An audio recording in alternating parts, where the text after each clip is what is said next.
সবার যারাই গত হাসিনার আমলে যারাই যত ধরনের হত্যাকাণ্ডে যারাই জড়িত ছিলেন সবাইকে বিচারে আনা হবে। শাপলা চত্বর হত্যাকাণ্ডে দায়ীদের চিহ্নিত করে বিচারমুখী করার জন্য এখন কি করবে? আমরা তো অবশ্যই জানি কারা আসলে এই হত্যাকাণ্ডের মূল নায়ক, কারা কারা তখন এই মদত দিয়েছেন এবং করেছেন। তো এটা নিয়ে এটা একটা জুডিশিয়াল আসলে ইনভেস্টিগেশন করা উচিত। আমার মনে হয় in due course of time এটা হবে। বর্তমান প্রেক্ষাপটে জুলাই হত্যাকাণ্ডের বিচারের পাশাপাশি শাপলা চত্বর হত্যাকাণ্ডে জড়িতদের বিচারের আওতায় আনা যায় কিনা, সবার যারাই গত হাসিনার আমলে যারাই যত ধরনের হত্যাকাণ্ডে যারাই জড়িত ছিলেন সবাইকে বিচারে আনা হবে। এবং আমরা সবাইকে অনুরোধ করব, আপনারা অস্থির হবেন না। আপনারা জানেন ল্যাটিন আমেরিকা মানে দক্ষিণ আমেরিকায় এই ধরনের আমরা যে ধরনের হত্যাকাণ্ড দেখছি সেই ধরনের হত্যাকাণ্ড ওইখানে লেফটিস্টদেরকে খুন করা হয়েছে, যারা বামপন্থী বা ওদেরকে প্রচুর এরকম প্রায় কোনো দেশে 20-30 হাজার ছেলে মেয়ে উধাও হয়ে গেছে।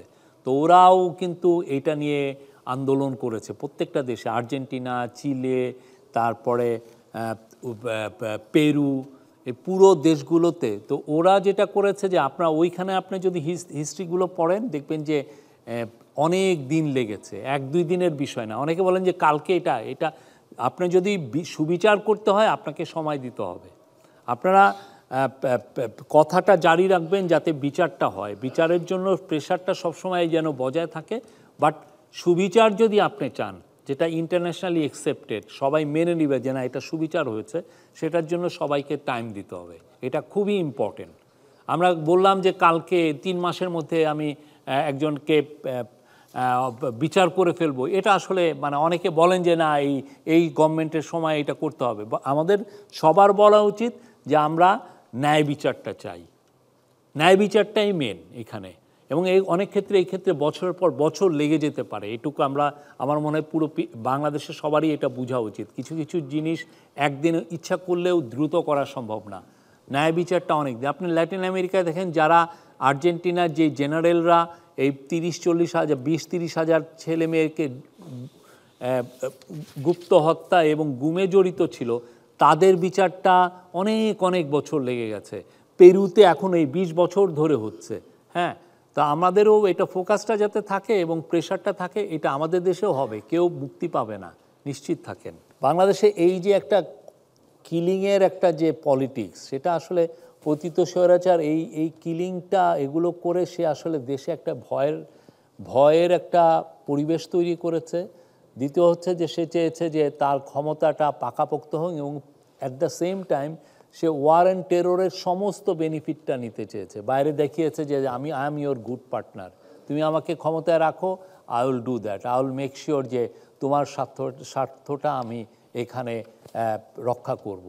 এই পুরো ন্যারেটিভটাই এবং এইটার ফলে আপনি দেখেন এই 2টা হত্যাকাণ্ডর ফলে যখন সে 2014 সালের 5ই জানুয়ারি ইলেকশনে যখন সে রিগিং করলো, একটা ব্ল্যাটান্ট রিগিং, সে মানে 2014 সালের 5ই জানুয়ারির ইলেকশন কিন্তু 1 মাস আগেই শেষ হয়ে গেছে। কারণ 1 মাস আগেই যে অর্ধেক মানে 300টার মধ্যে অর্ধেকেরই বেশি সিটে কিন্তু 1 মাস আগেই ডিসাইড হয়ে গেছে কে জিতেছে। এটা একটা ব্ল্যাটান্ট একটা ভয়ানক রকমের একটা রিগিং ছিল। এবং এই রিগিংটা সে দেখা যাচ্ছে যে ওয়েস্ট তাকে এন্ডোর্স করছে, আমাদের নেইবাররা তাদেরকে এটাকে এন্ডোর্স করছে, না তুমি মানে এই যে মানুষের আপনি এমন আমরা ভোট দিব, ভোট দেওয়ার অধিকারটা কেড়ে নিয়েছে। এবং এটা পুরো একটা বড় রকমের একটা ডাকাতি, ভোট ডাকাতি, এবং যেটা হচ্ছে যে পুরো পৃথিবীর সামনে দিয়ে। কারণ এটা সে কেন করতে পেরেছে? কারণ সে এই যে আগের হত্যাকাণ্ড করলো, করে দেখালো যে I am your good partner. কারণ কি বিদেশিরা যেই ধরনের এই সমস্ত ভয়ানক ভোট রিগিং হলে যেই ধরনের আওয়াজ তুলে বাইরের থেকে ইন্টারন্যাশনাল কমিটি, আপনি ওই সময় যে দেখেন ওই আওয়াজটা খুব নিম্ন স্বরের ছিল। এবং 2013 সালে আর একটা ঘটনাও ঘটেছে, সেটা হচ্ছে যে 2013 ডিসেম্বরে প্রচুর ছেলেকে বিএনপিপন্থী এদেরকে 24 জনের, কেউ বলে 18 জন, কেউ 24 জনকে ছেলেকে উধাও করে নিয়েছে, এদেরকে এখনও পাওয়া যায়নি।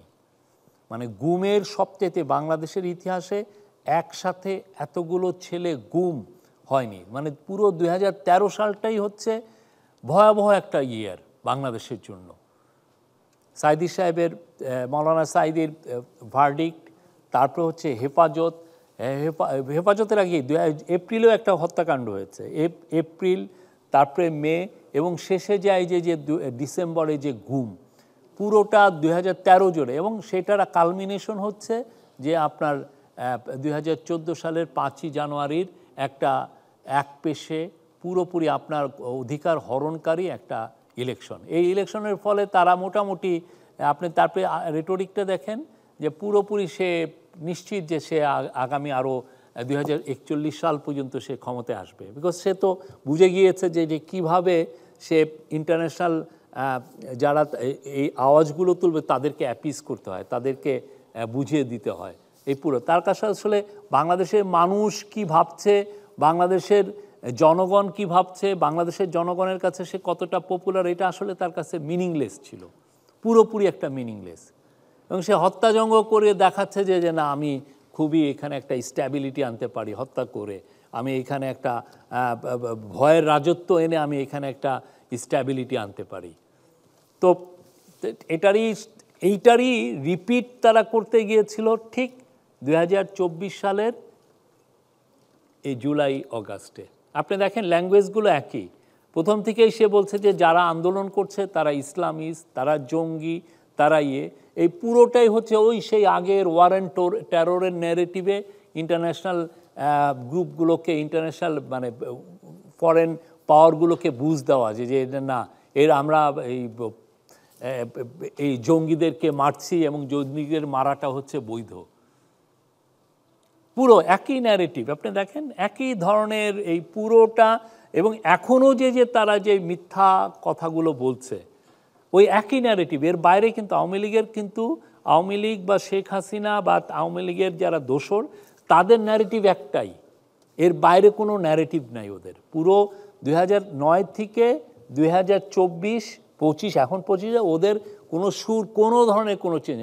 যারাই ওদের পলিটিক্স করবে না, যারাই ওদের বিরুদ্ধে যাবে তারাই হচ্ছে জঙ্গি, তারা ইসলামিস্ট। এই পুরো জিনিসটাই হচ্ছে যে ওয়ার অ্যান্ড টেরর এর ন্যারেটিভে তারা নিজেদেরকে দেখানো যে we are the good partner, তুমি আমাকে এন্ডোর্স করো, তুমি আমাকে সাপোর্ট করো। কিন্তু বাংলাদেশের মানুষ এমনভাবে জেগেছিল তার পক্ষে আর আসলে থাকা সম্ভব হয়নি। সেটা মাদ্রাসার ছেলে হোক, একটা লেফটিস্ট ছেলে হোক, যেই সমস্ত ধর্ম মতের পথের সমস্ত মানুষ এসে বুঝেছে যে না, এনাফ ইজ এনাফ। তাকে দাঁড়িয়ে থেকে স্নিগ্ধ, মুগ্ধ, তারপরে আবু সাঈদ, ফায়াজ, এরা তাকে দেখিয়েছে যে না, ইয়োর টাইম ইজ ওভার। এটা একটা মহৎ, বাংলাদেশের ইতিহাসে এর চেয়ে মহৎ মানে 1971-এর পরে, ওয়ার অ্যান্ড লিবারেশনের পরে এর চেয়ে মহৎ আসলে গণজাগরণ, গণ অভ্যুত্থান হয়নি। এটা একটা রিমার্কেবল ইভেন্ট।